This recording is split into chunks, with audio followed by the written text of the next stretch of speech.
Maybe we should start with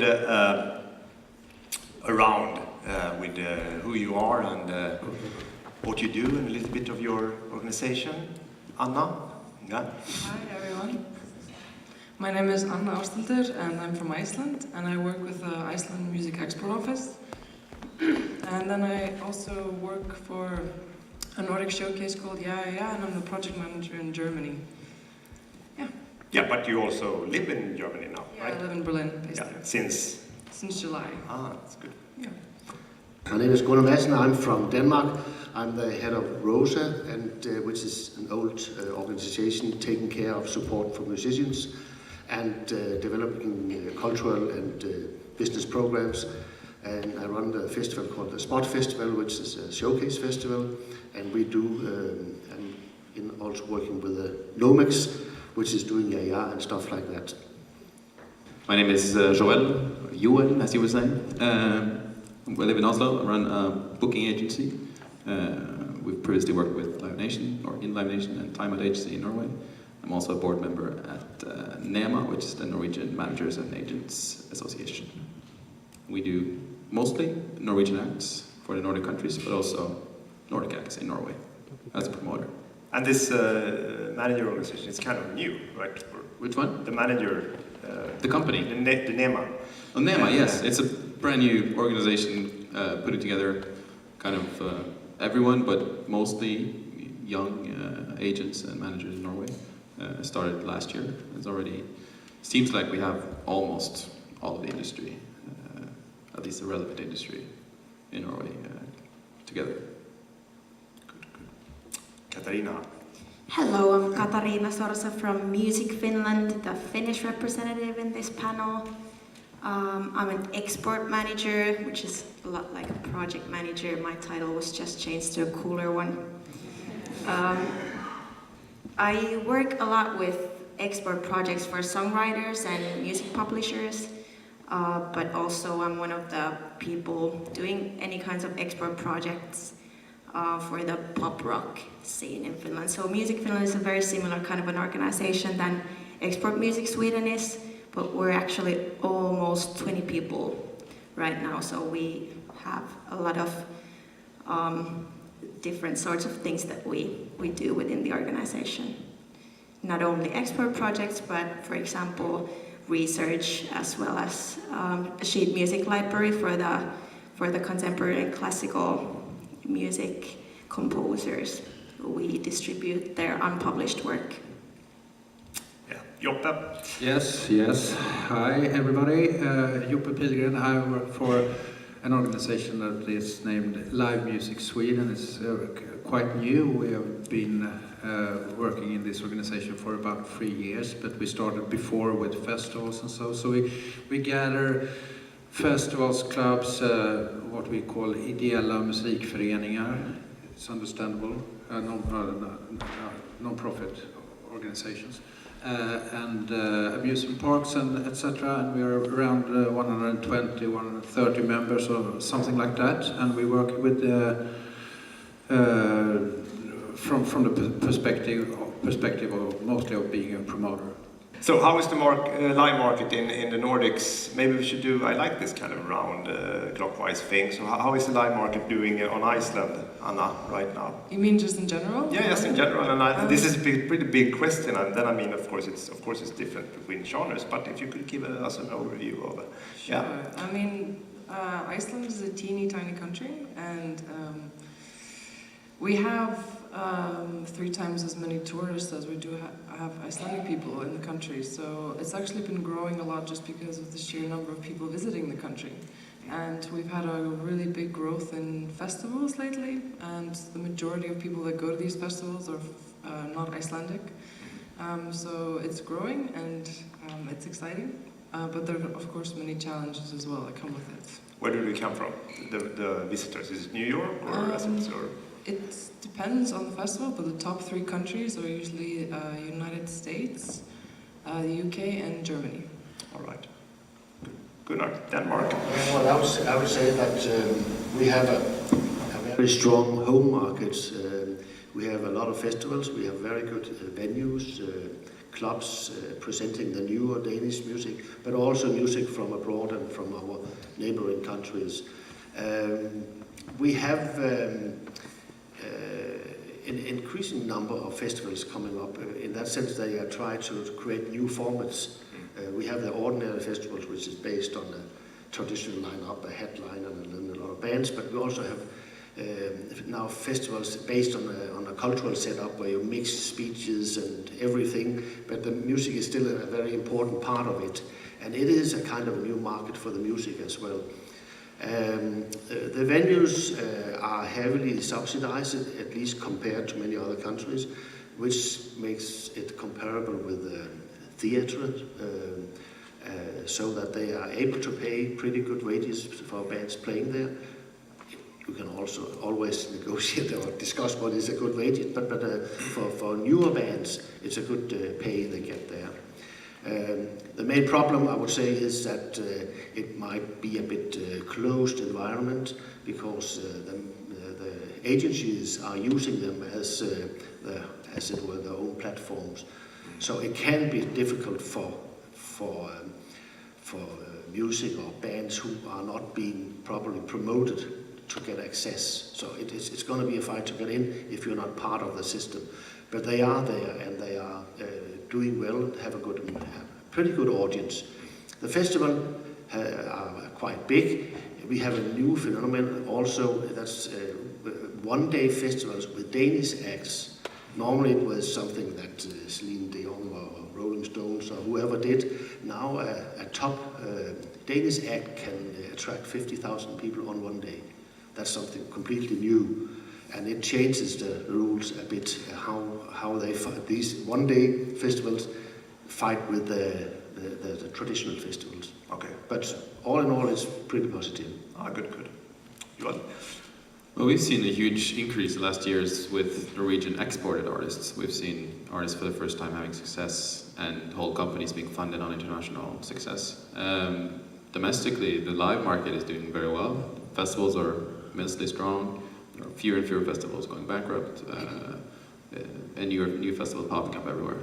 There's been a bit of a revolution, like a pop revolution in Norway, where festivals now, to a bigger extent, can put on straight pop acts where you don't have to have an indie or an alternative edge to be recognized as a, credible festival lineup. And we have the same, as you spoke about, that Norwegian acts are starting to be able to headline shows, 50,000 capacity, one-day shows, and Marcus and Martinus, which obviously is a huge thing in Norway these days. And we have, but on the other side, we see that the clubs in Norway, which are also heavily subsidized, are a bit of they're asking themselves what is their position, and there's a big debate going on now that we see that a couple of clubs have been, some of the main clubs in the major cities have been victim to political processes, and some have gone bankrupt and disappeared, and the whole debate about who's going to educate the audience and who's going to create the next big Norwegian act is going on these days. So the festivals are taking over a huge part of the market. But then, I mean, you kind of lack a certain layer of venues, because you can't start at a huge festival, of course. Yeah, exactly. So it's the whole kind of chain, the whole ecology of developing acts. And Norway, obviously, being long as Sweden, is an expensive country to tour. So, and also in terms of communication, you have the main radio stations and the main institutions in the music industry, all based in Oslo. Very little going on anywhere else. Bergen and Trondheim are okay, but it's still Oslo-based. So, being able to reach out into the country and to the countryside is as challenging as it has ever been. So, the club market is definitely challenging, but the festivals are doing very well. Okay, Land of 1,000 Lakes. How is it? In Finland, the live market is also doing very well. Depending on how you count it, the live market is actually 75% of the whole value of the Finnish music industry. So it's very big. It's probably something similar in your markets as well. If you count education as part of the music market, then live takes 50% of the whole value. But for a domestic artist, for example, live revenue is going to be your biggest revenue. as probably, I don't know, it is so in the other Nordic countries as well, ever since the album sales and those dropped. So live is really the biggest revenue source. And Finnish domestic artists are doing very well on the markets. People go to shows. Finland is about 5.4 million people, and according to research, 3 million of those people go to concerts regularly. 1 million go to see orchestra concerts. I think 550,000 go see summer festivals, rock festivals.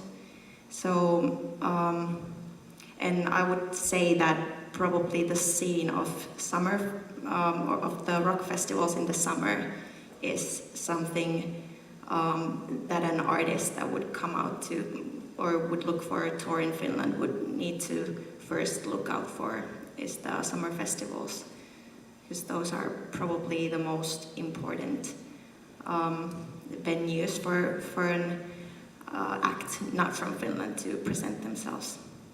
Okay, good. Joppe?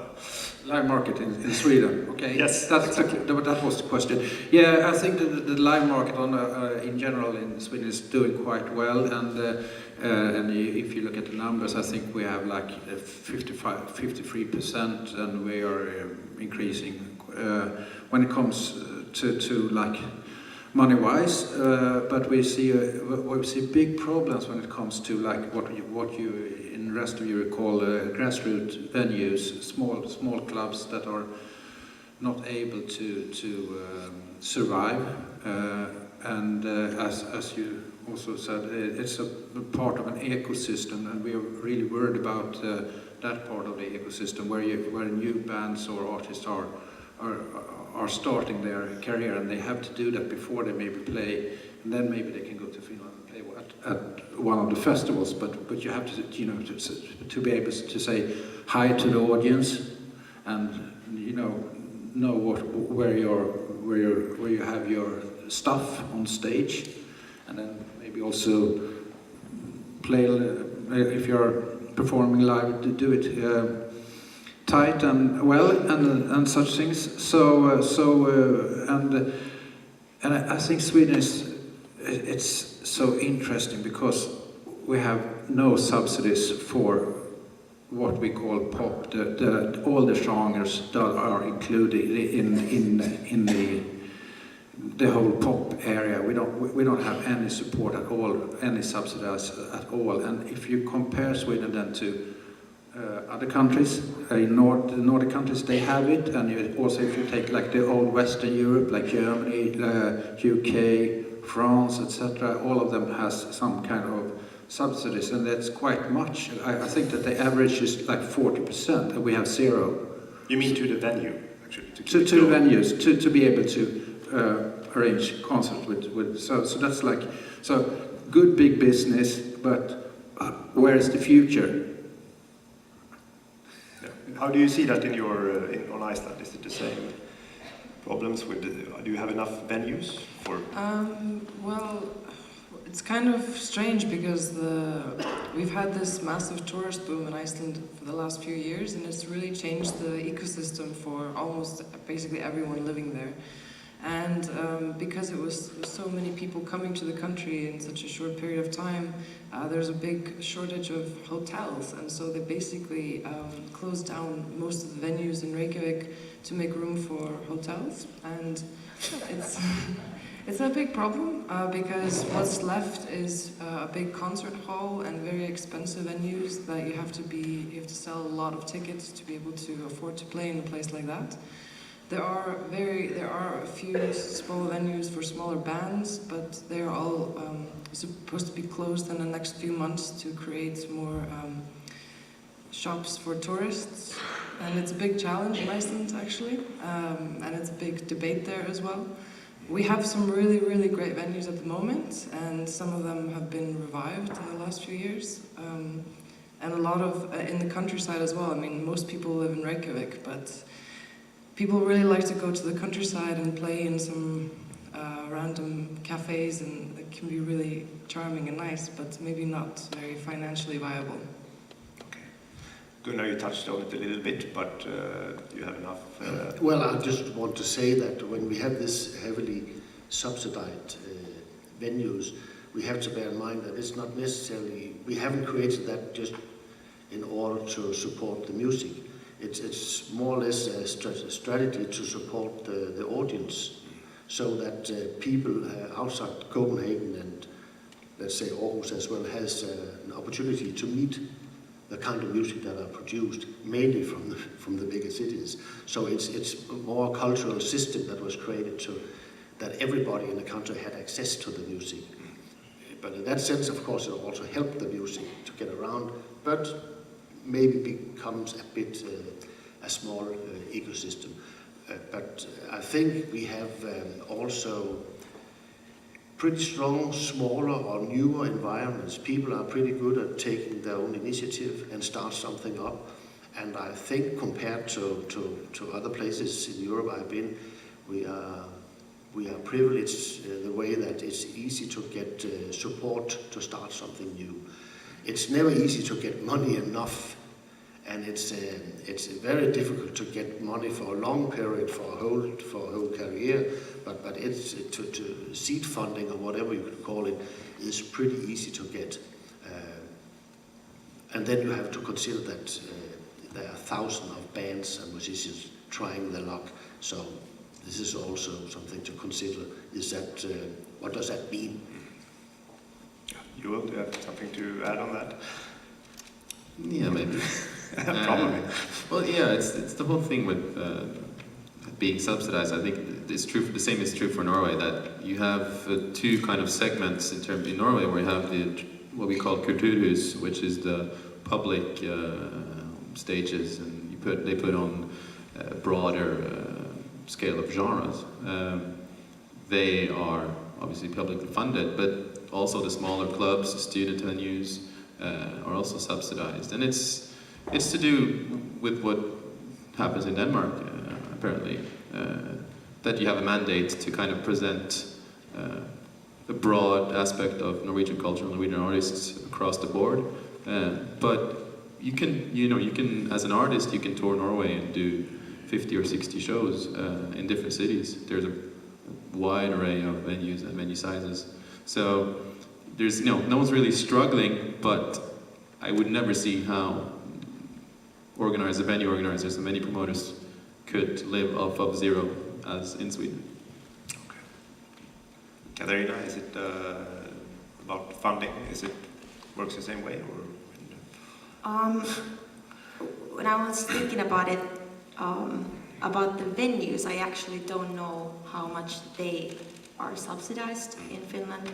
There are 28 orchestras from all around the world, Finland, different parts of Finland, who are subsidized by the city, the government, and then the third part of their funding, of course, comes from the ticket sales. But that is probably something worth a mention, that for a country the size of Finland, 28 subsidized orchestras is pretty well. But of course, all of the genres think that they don't have enough funding.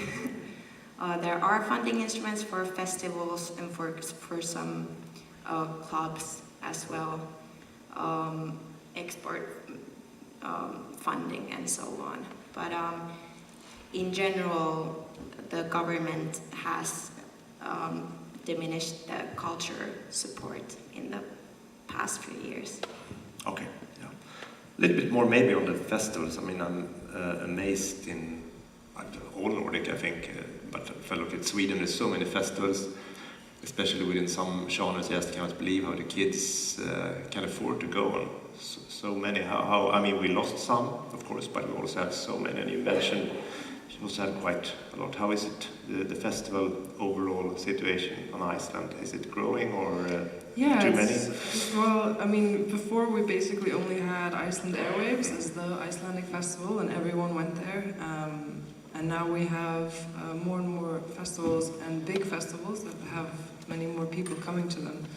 There's a new festival called Secret Solstice, which happens in the summer, and it's many more people than Iceland Airwaves, and it has big headliners. And again, it's mostly people that come from abroad that come and buy tickets. And then we have Somar is in Reykjavik now, which is pretty cool. And we have lots of little tiny festivals all over the countryside. And yeah, it's very exciting, and it's great to have bigger bands coming to Iceland. Everyone is very happy about that. And also just as an opportunity for Icelandic bands to play with big players that are internationally renowned. And yeah, it's growing and it's very cool. Yeah, Gunnar, it's not only Roskilde, right? It's more. What? It's not only Roskilde nowadays, it's more, right? I think one of the perspectives around the growing festival market is what I was talking about before, that there's a new kind of festival coming up. And the reason why I think that's important is that a lot of the festival are what I would call consuming festivals, where kind of a part of an industrial music system. And some of the new festivals try maybe to create a new or an old universe built on basic values, maybe inside some environments or segments or genres or whatever. And I think that's very interesting, because when Joppe was talking about where should the new thing come from, then we also need new environments to grow. And it could as well be festivals as any other kind of construction. And I think on a personal level that is a pretty interesting cultural discussion, the fight between the industrial development and the, let's say, artistic or the artistic cultural development, how that goes together. Yeah, Joël, you mentioned on lunch just half an hour ago or an hour ago about EDM on the rise, right? Festivals. Yeah, there's been a rise in the kind of every city in Norway now has its own festival, and it's just a couple of years ago that it became okay for them to put on a DJ for 45 minutes, and the audience actually understanding what's going on here. And by that way, we also saw that pure kind of EDM, electronica, DJ festivals started going, and they're now some of the biggest festivals, with kind of Kygo curating his own festival in Bergen, and then you have Live Nation, which put on Phoenix Festival in Oslo, and these are now the two biggest festivals in Norway. And through that, we've seen that the whole kind of market for artists for festivals as well has grown. You can now have more segmented festivals, and you can there's fewer festivals that share as many of the same artists, because maybe the genre spectre has opened up a bit more than before. And there's festivals in all sizes and sorts, but we have through the culture department in Norway, we have Artistagentur, which is a festival and concert venue grant, and I think it's relatively easy to get started, and we see that surprisingly a big amount of the festivals that start make it and actually become profitable. So yeah, it's thriving. Good. Katariina, festival situation in Finland? There's a lot of festivals, especially in the summer, but also during the winter time nowadays. Like I said earlier, too, festivals are probably the easiest way to introduce some new acts, because there are very good festivals such as Flow Festival for the more indie audience, where people actually go look for new acts and look for new talent and new artists. There are also festivals in the folk music scene, in the jazz scene, all over Finland, which is probably also, if you would come on a club tour in Finland, the cities that you would look at would most probably be either only Helsinki, or then Helsinki and a couple of the bigger cities like Tampere, Turku, Oulu maybe in the north. But festivals are spread all over Finland, and the audience actually travels to festivals wherever they are, in the middle of the field or in the city. The city festivals are gaining more popularity as well. Also, an interesting phenomena in the live scene probably would be that the Finnish artists in the recent few years have started doing very big shows like arena, ice hall type of shows that they didn't even think about doing before. And this has become a big phenomena that Finnish artists are doing big shows with a bigger show element that they did before, which makes it maybe harder for the promoters then to sell the international acts, because we've used to maybe only Bruce Springsteen and Queen and Adam Lambert filling these stadiums, but now there's stadium-wide artists, domestic artists as well. So there's kind of more competition in the big show field. How is it with the promoters? Is it a few dominant ones or also smaller independent ones? How is the landscape? Yeah, I would say Live Nation and Full Steam, which is the FKB Scorpio in Finland, are the two biggest promoters. But like we talked on the agency side, actually Warner Music has the biggest agency nowadays out of the Finnish agencies. But I would say that out of those two international ones, Live Nation and FKB Scorpio are dominant, the most dominant. Joppe. Yes, festivals everywhere, and we also have Swedish artists that can sell out arenas, and I don't know, sometimes I think it, I don't know why, because maybe it's because we have built so many arenas, so we have to fill them with something. I don't know, no, but that's kind of tricky question that you have like Weeping Willows doing, I think, Globen or something like that. That's very good, but a little bit, feels a little bit odd. And then we of course have Håkan Hellström that sells out many arenas and had shows in Gothenburg for, I don't know how many, but like 120,000 people, or like twice, two concerts with 70,000 people, or something like that, a huge number of people. But the competition in Sweden is very hard, and there's a lot of things happening in the market. I think there is problems with profitability for many festivals, and then there are some that has really good economy as such. And many festivals are also the biggest one. We see the trend that they are taking over. Many festivals are bought by the bigger companies, and that also has to do with the amount of cash that you have to have on beforehand for being able to put up a festival. You have to really have all the cash that the festival costs before you have the festival, and before you could just pay part of it and then take the ticket money and pay the rest. But now you have to be like ahead, and then that means capitalization. You have to have some kind of capital for being able to run the festival, if you're on, especially the big ones. Yeah. There's... Can I ask something? Yeah, you can add. Always add. Now we know who are we addressing here? Is that musicians, business people, communication people, or... In Sweden, it's the whole industry. Yeah, but... So, I mean in this room. In this room. Let's check. How many guys here are artists? And how many book shows? How many are artists that book their own shows? Yeah. Right. Thank you. Yeah. Who else is there? You are there. Yeah, one. I know there are some others too from companies and organizations that I know actually.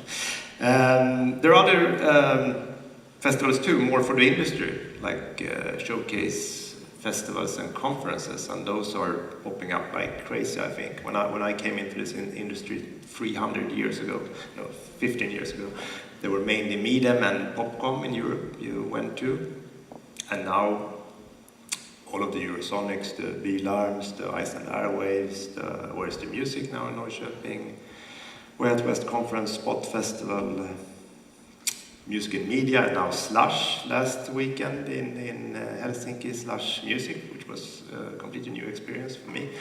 Do you have any views of that? Are there too many? Is it hard to choose, or do everyone feel a Gunnar, you are actually working with one of them. So. Yeah. Well, we normally tend to say when there come other festivals like one's own that now we are too many. That's an automatic reaction that you hate competition on any level. But frankly, I would say it's beneficial for the whole music development that we have a lot of festivals, also showcase festivals. I also approve that there is a rising number of local, you might say, showcase festivals, because all in all it tells a story that the music is a really important aim or tool or vision for many people or part of their life. So in that sense I think it's pretty important. Of course and obviously it's also important if we talk politics, because if you have to describe the necessity of supporting something, it needs to be visible to the politicians. They need to see it in its exact and concrete form. Having said that, I would say that of course there's a lot of illusions about showcase festivals, or there can be illusions about it. It's a part of the whole commercial ecosystem, how to develop and pursue your opportunities, is that it's also so much luck, and it's also so much about what kind of network do you actually develop being a band or a musician. So if you think that being booked or being having the fortune to get onto some showcase festival, then your fortune is safe, or your home safe. It's a big lie, because that's where the work will start for almost anyone, and the work won't lead to anything if you don't at the same time have a proper sparring with your business partners, as it be managers, it be an agency, or it be a record company, publishing or whatever. Because when you get up in the system, the competition is really, really strong, and you don't survive just being a good musician or making a good song. You really need to have the business around you. It's sometimes, I would say, it's a pity on some level, but it's reality. So I consider the Showcase Festival as important stepstones, but it's not our Showcase Festival that creates the future, but we are surrounding it and we are nurturing it, and we are able to. That I find still is one of the best moments on our festival, is that it's a huge meeting place for upcoming business people. Because at least in Spot, we don't try to attract the leading business people, we're trying to attract the future business people. And all of us who have been working from being young in this area know how important it is to have a strong network. That's simply how it is.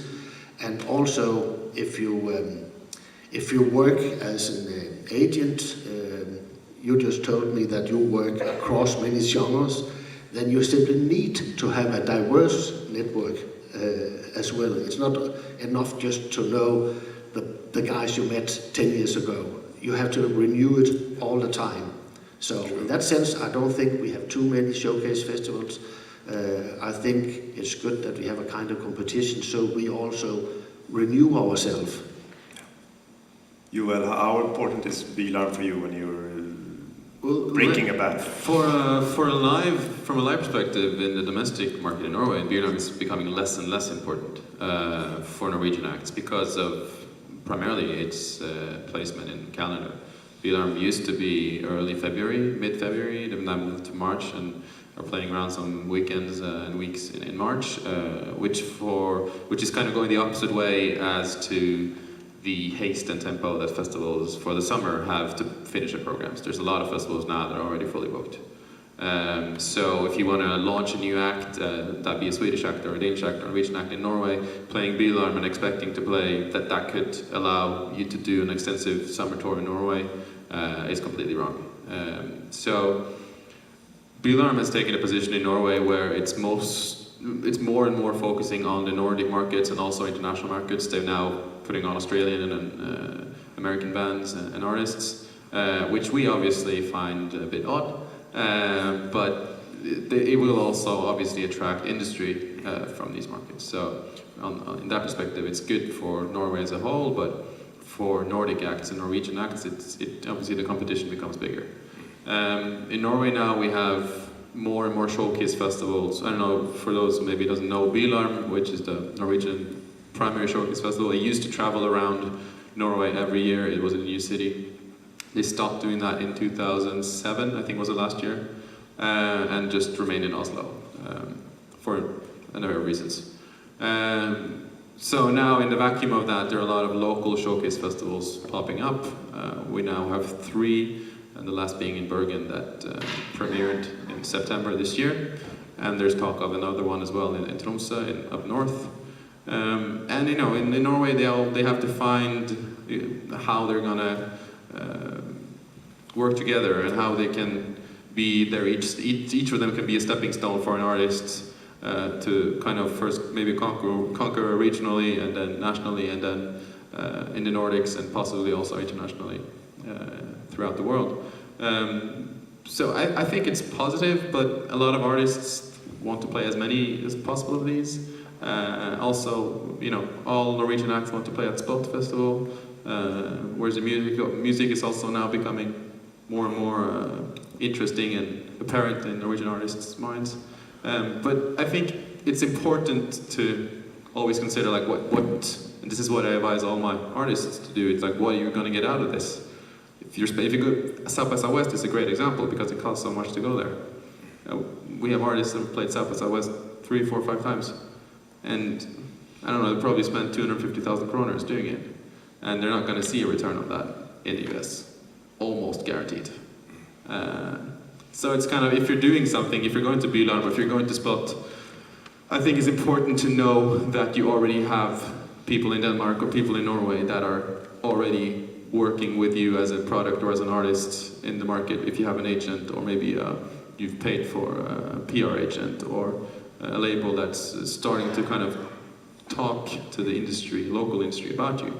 Because I see a lot of programs for these showcase festivals in Norway, and you know, obviously I'll be interested to go to things that I've heard of before, that I've heard of from someone, that this is something you should check out. Either it be one of our colleagues in Sweden or Denmark or Finland for that matter, but don't just play Bylarm or a showcase festival because they want to show that they found a new artist that no one's heard of. That's not necessarily a good thing. Yeah. Katariina, last week, was it? Yeah, last week was Slush in Helsinki, and I mean Slush is a tech investment kind of platform that now this year tried music, and it was sold out, and I was pretty amazed at how well it worked, and it was a really nice vibe and environment, I think, for the music industry to be. What do you think? What are your views on Slush, and how has the talk been this week after it in Finland? Well, actually, Slush music, at least this year, it wasn't yet a showcase festival because it's very focused in the tech and the audio and that side of the music industry. And actually, I had a feeling that the whole Finnish music industry was there except the live music industry. Oh, right, yeah. But we don't know the development, what it will be. I mean, if it continues to grow like Slush, the tech event has grown in the past few years, if Slush music is as successful, I'm pretty sure it will be an impactful platform for live music artists as well. This year, I think they only had Finnish artists playing in the shows. And it was more of an entertainment sort of a performance than a showcase, actually. And to enter the Finnish market, showcase festivals are not really the thing to do because there's only 2. They're pretty small and they don't really even book international acts, so it's only. And then you mean like Music and Media? Music and Media and Mars Festival is the other one. So to reach the Finnish market as well, it would make more sense to do the other showcase festivals that are impactful in Europe, such as Alarm Spot, Reeperbahn Festival, Eurosonic, all of these festivals, and like you said before me, that showcase festivals it's not the only thing you should do. Shows is what you should do. A lot of good, impactful performances in different markets and festivals in general. Good, Joppe. What do you think about the showcase festivals? I think it's good that we at least have some nowadays, because I think it's so interesting that when we talk about the personnel at the export companies, it's like Jesper and... You're pointing at... Yeah. But it's not many people working there, and there's not much money in it, and if compared to whatever Finland, Norway, it's different. When we look at the infrastructure when it comes to clubs, and so there's a better club life in Oslo that is not as big as Stockholm, but Stockholm is not. I mean, it's in the, or Hus or wherever you are. So you see that on all those things, and then you have like well-established showcase festivals in the other countries, and of course it's good that that West Music is growing, and we also have Sweden Live and we have West Music Conference, but we have so much to learn in Sweden, and we have a big work, and we are working on that all the time to educate politicians and people that are working in governmental agencies, because Sweden is really different when it comes to all those things, and I think that's very interesting, and I don't really know why it is. So sometimes when it comes to the pop music scene, I think it's like that we have bought the idea of that pop is popular music, and that is the same as profitable music all the time at all stages, and we have bought it ourselves, and the rest of the agencies, the government, and everybody has things the same. So this is something that is just purely business and is profitable all the time.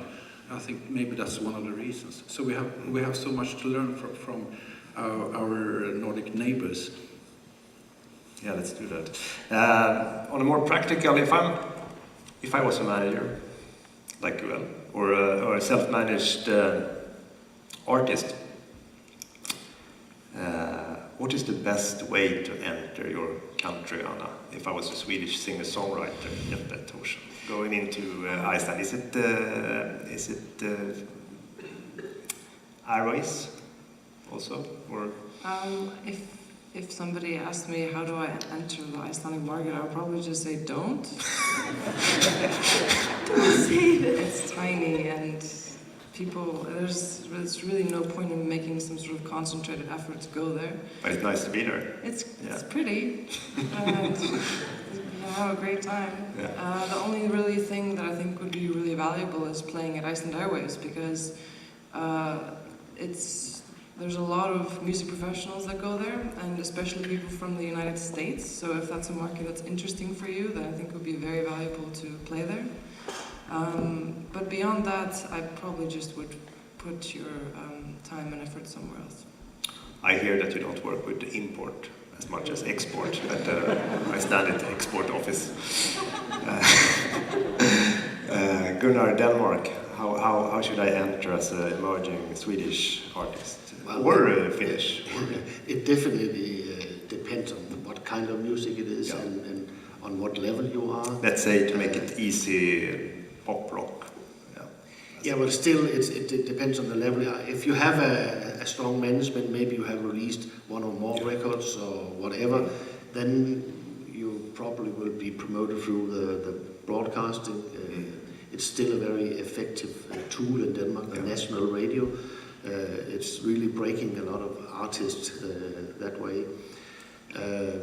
But of course, being an upcoming, I don't know what that phrase actually means, but being an upcoming, a newer artist, I've always believed that it's possible. If you have something to tell, or your music are edgy or different, or speaking into some international feelings, environments, or whatever, you can always tour. It's always a good idea because you will probably be heard of very quickly, and people will want to present you. But of course, the tough thing is that I don't know who are doing some important stuff. I mean, there's a lot of music going on that's not that important, and sometimes we are in the position we should try to answer these fine musicians what to do, and that's the really difficult stuff, that we have a lot of good music which have difficulties to come out. It's good music, but it's not that good music. It's not that interesting, and maybe it lacks of story or identification with some environments, that they are not deep into some feelings or something.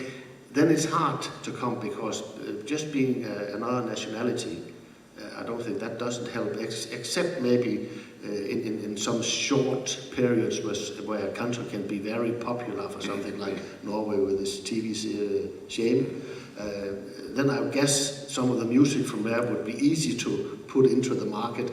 But it's a short period. It doesn't necessarily say something in 2 years about Norwegian bands coming to Denmark. But nothing's new, I guess. Use the digital platforms, promote yourself on YouTube. You'll be visited, I'm sure, and try to get into national broadcasting if you are working on a company level, and maybe try to get into the environment of the not the event makers, but like you, the live industry people, the organization, or do it directly. There exist manuals where you can find the address on the venues. So, but it's a bit happy-go-lucky. Yeah, I mean, streaming doesn't have that much borders anymore. But to get into radio or broadcast, I guess you need a Danish partner, right? To export. To get into broadcast, to get on the radio, you need to have a Danish partner, I suppose. It must be hard to... I think that would be normally be so, but if you have a company back in Sweden, Norway, whatever, you normally will have a partner in the country you approach, and those you will manage to handle the situation. But it's not easy, and I think there also will always be all over the Nordic territories, there will be some hidden competition where people maybe always will prefer to present music from their own country instead from another country, except if there's extremely much money in it, then it's reverse. But if it's only on values, and I would also say that's a bit logical, because sometimes I reflect, why do Danish bands want to go to, let's say, Sweden?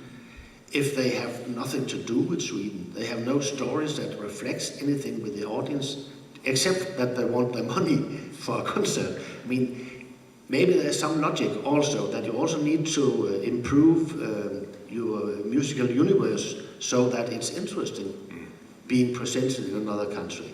It's not enough just to be interesting for yourself. And so that's also something we have never worked on, and that could be an issue to work on. What does it actually, on a more basic personal cultural level, take to get into another country? It's also about stories and liability. Yeah, to connect, yeah. Norway, what do you think? Should I pack my stuff in a van and go out on those wintry roads, or is it just play Bylarm once? Yeah, well, there's, as I mentioned, there's been a rise of Norwegian acts being able to tour in Sweden and abroad, and it's been mostly a label-driven export, at least in the genres that has made it well now with artists like Marks Martinez and Kygo and Aurora. But if you're interested in coming into Norway from a Nordic perspective, I would say that first kind of, depending on what genre you are in, see that you have some ground to stand on where you come from first.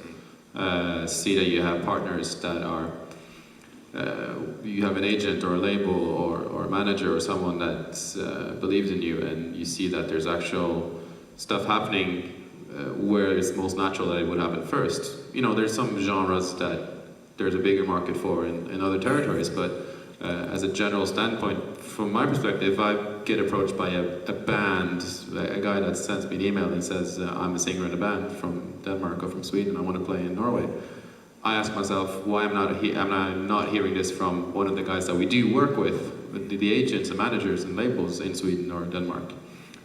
Is it because this band actually, you know, it's probably been seen by these people and someone hasn't signed it, so there must be a good reason for that, and I'm not in a position to see it myself, immediately at least. So obviously the music can connect with me, and there's a lot of stuff that's personal, but at the end of the day, it's all to do with also with financing the whole thing. Like, if you want to go play in a new market, I have bands that tour and sell thousands of tickets in Norway, and they're playing to 70 people in Denmark, and they, you know, obviously they have to invest in something that they haven't had to do for 10 years in Norway. So it's, you have to be willing to put up that money also to invest in something that's, you should make a serious consideration if it's worthwhile. But I would say go through local partners that know people in the country that you would see yourself playing in, and also associate yourself with other artists. We've seen the whole urban scene in Norway crossing over to Norway without us having to lift a finger because they're talking directly to each other. The artists, producers, hip-hop, urban genres don't really see any differences. They rap in Swedish, just rap in Danish and Norwegian. It connects either way. So connect yourself with other artists, and they will let the industry know that this is, go on support tours, do stuff like that.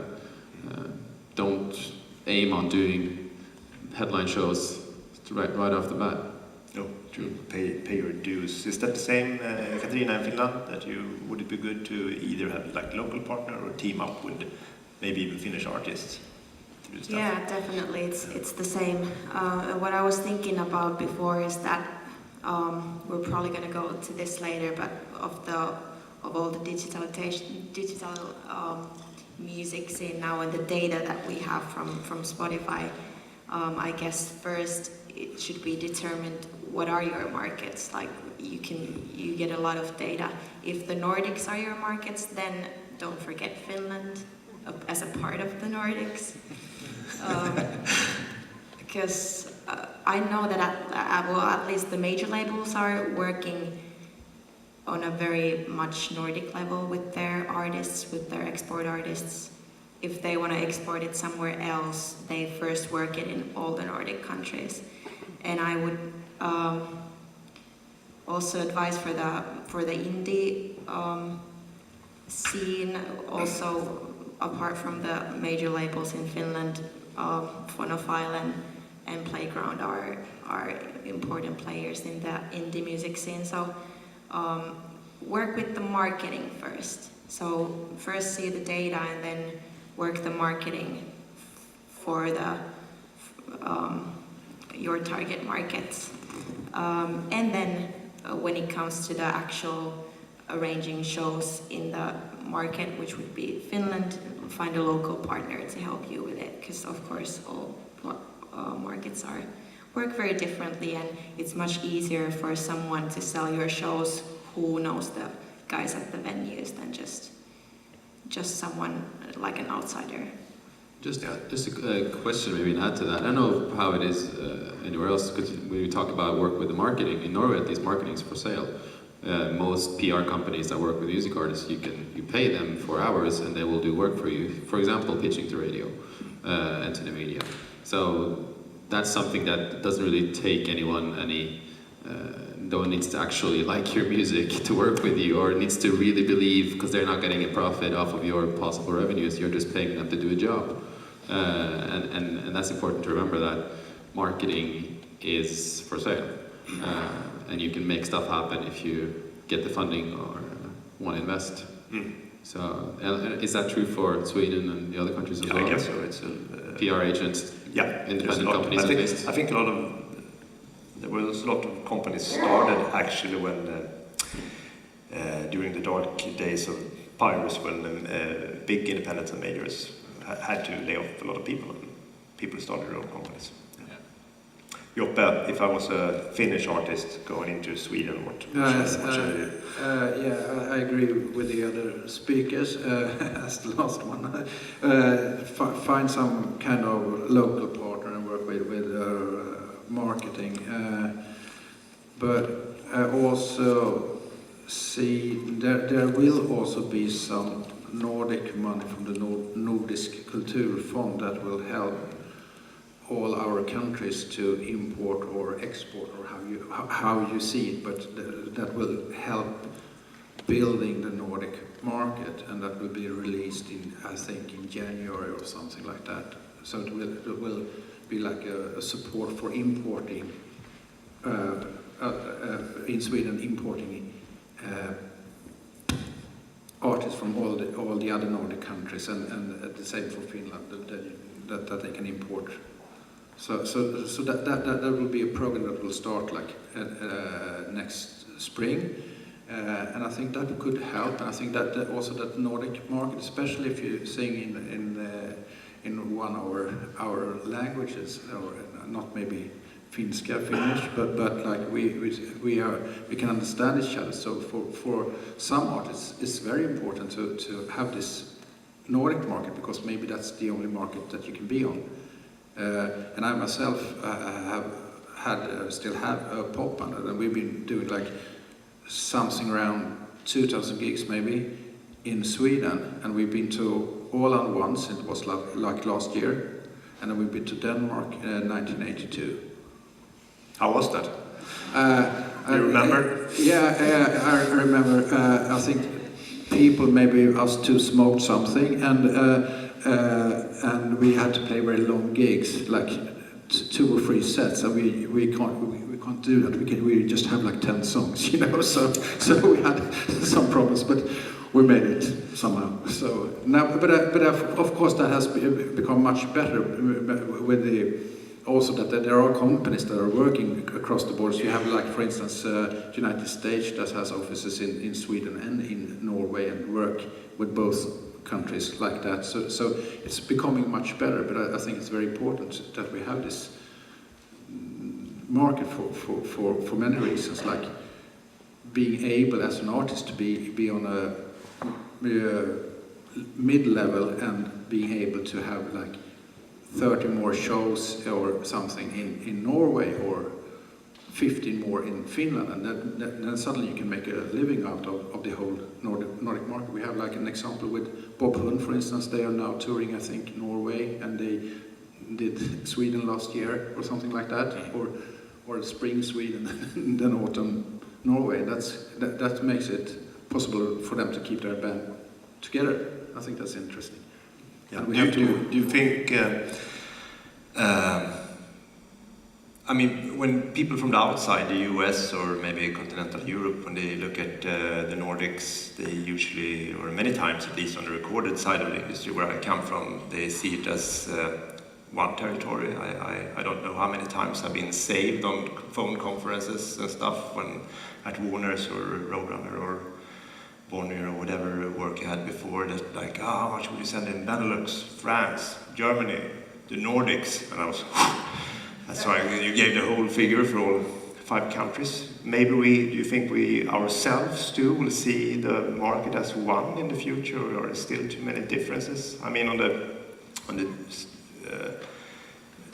streaming side, of course, there's still difference, but on the live side, will you start to plan your Nordic tour always, if it works, of course, with the genre, or Joppe? What do you think? You can see that, for instance, they are ending their live as a band, and they are touring around in the Nordic countries, and I mentioned Bob Hund, and so I think that it will be more and more like that, and I think also so. And then you see the trend when you have the national artist filling out an arena with people, and you see also a trend where, for instance, American artists has the choice between playing at festivals in Sweden or Helsinki, Finland somewhere, or I mean, but they can also pick, like, we're going to make 5 stops in Europe, so maybe, and then we are competing with maybe Berlin and Paris and London and Barcelona, and then they might not even come up to Sweden. That in a way that could be very good for the Nordic market, because then we can have bigger national artists at the big festivals. As that is also a trend that we have that on the festivals, Lala and others. Yeah. One thing that's interesting to me, of course, as I'm running the Swedish export office, is funding from the government. I mean, on the export side, we're on the export office side, we and maybe Iceland and Denmark were kind of small offices, at least when it comes to staff, compared to Finland and Norway, which is like, Finland is 20 people, I think, hired at the office, having a little bit wider mission than what we have. But if you, apart from venues, what kind of funding in your territory can you get for touring, like in Iceland? There's no real funding in Iceland that I know of about for foreign artists to come and play there. The only thing I can think of is these intra-Nordic funds and these European funds, where they try to encourage cooperation between different territories. But something specifically Icelandic, there's no such thing. No. But is it funding to go outside in the world for an Icelandic band? Yeah, we have an export fund that gives travel grants and marketing grants that goes through our export office. And then there's a new fund that just started this year, and it's been in the film industry for a while, where if you film in Iceland, you get the VAT refunded from the government, and now it's for music as well. If you record in Iceland, you get the tax back. Okay. So you can also get from marketing for a tour, not only the actual tour support, or also marketing. Yeah, so the grants we have in our export office is to subsidize touring and basically marketing. If you want to buy some PR or get some consulting or stuff like that, you can get funding for that. Good, interesting. How is it in Denmark, Gunnar? Well, the subsidies from the government is divided into the genres, so that the jazz, the folk and the world music has got their own, and also the contemporary classical music has got their own subsidizing system. And in the rock pop we have the cooperation between the music export and ROSA, where we are working closely together. We use the same staff, so it's not totally the truth when we sometimes say that the MXD staff is small. It depends on what angle you're using it, because the administration are being done by ROSA, and we also do the export projects like Modern Denmark, outside projects where we bring bands to other countries or develop markets. So it's a bit more blurry than just saying it's small. It's close tied in with ROSA. But let's say we have 3 ways to support.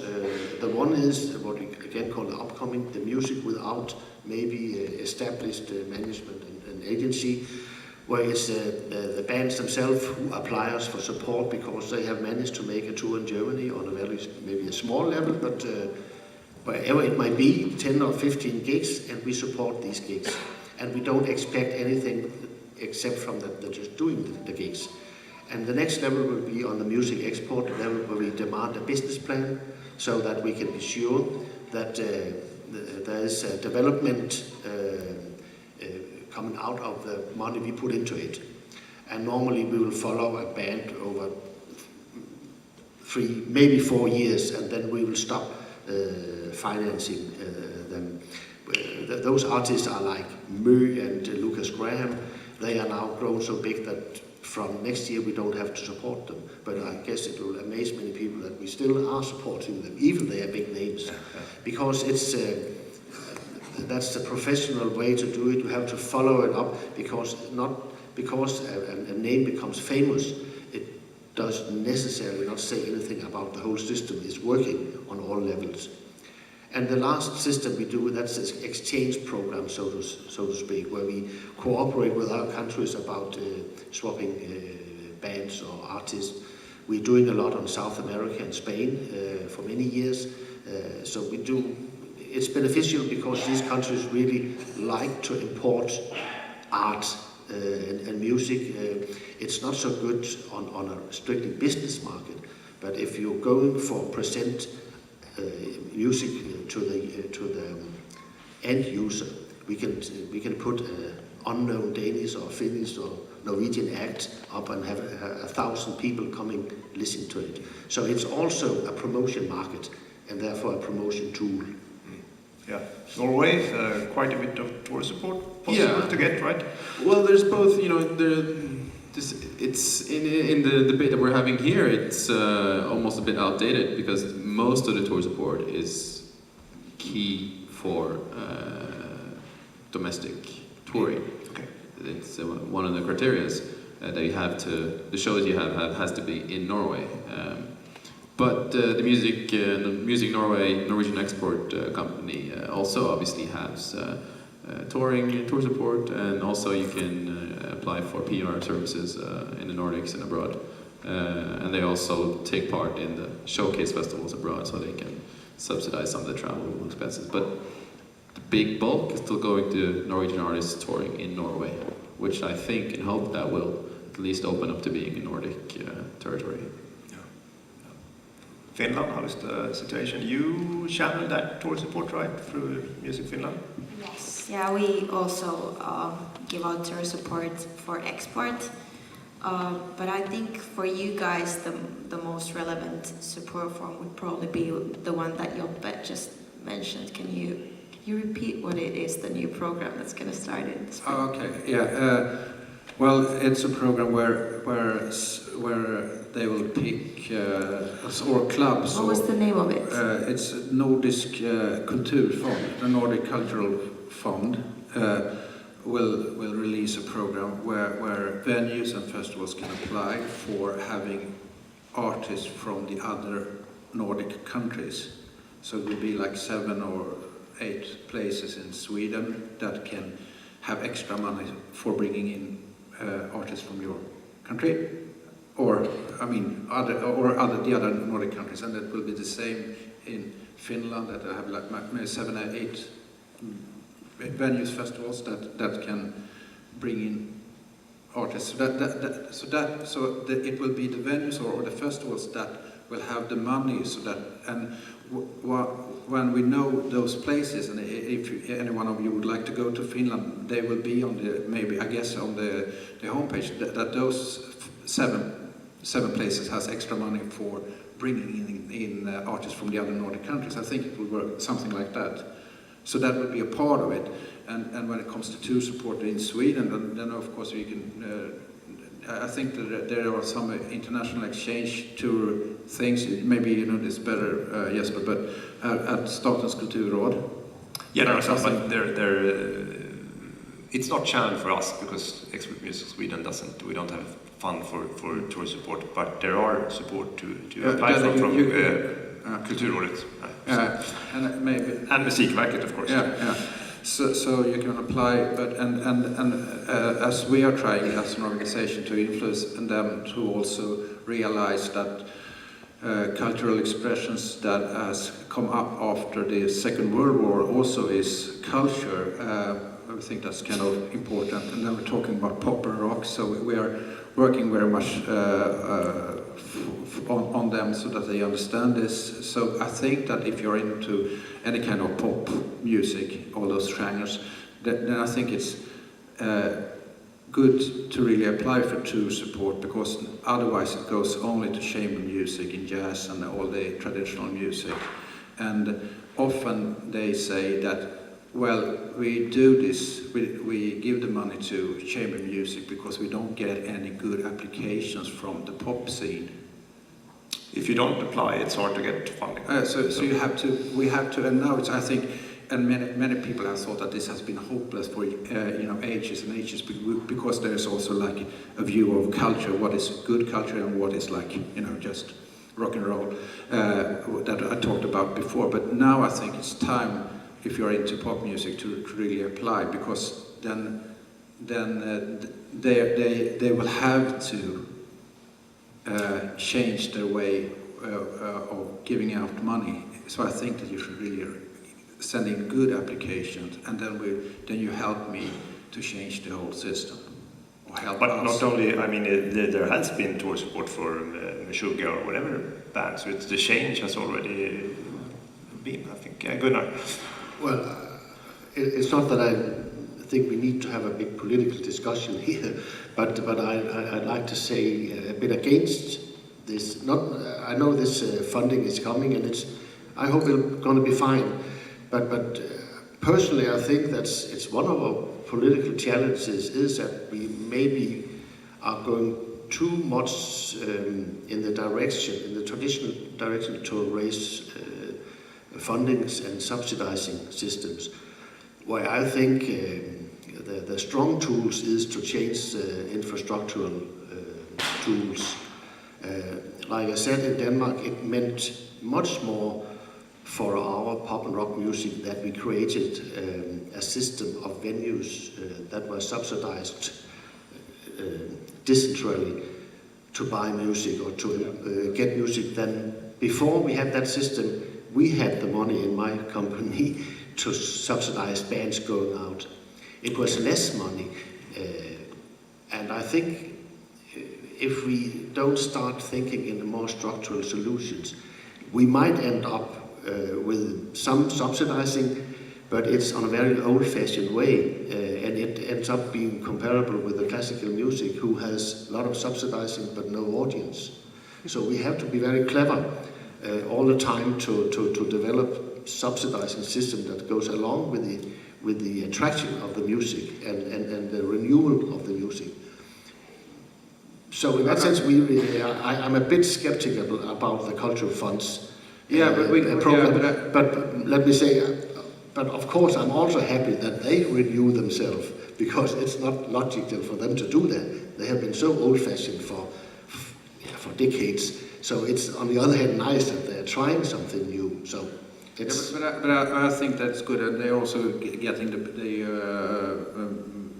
governmental agencies together, and they have started to talk to each other. So there are some good process, but I totally agree upon that we have to have the structure, and we also that we would like to have subsidies for instance venues, so that they can live, but maybe not being controlled, or that it has to be a long process, just so that they can live and take some risk with new bands, for instance. That's something that we're looking for, and of course we have to really be careful, because we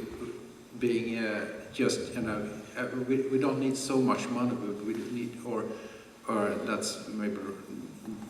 need we need much money, but we shouldn't be totally subsidized. We should be still on the market very much, and I think that. So I totally agree.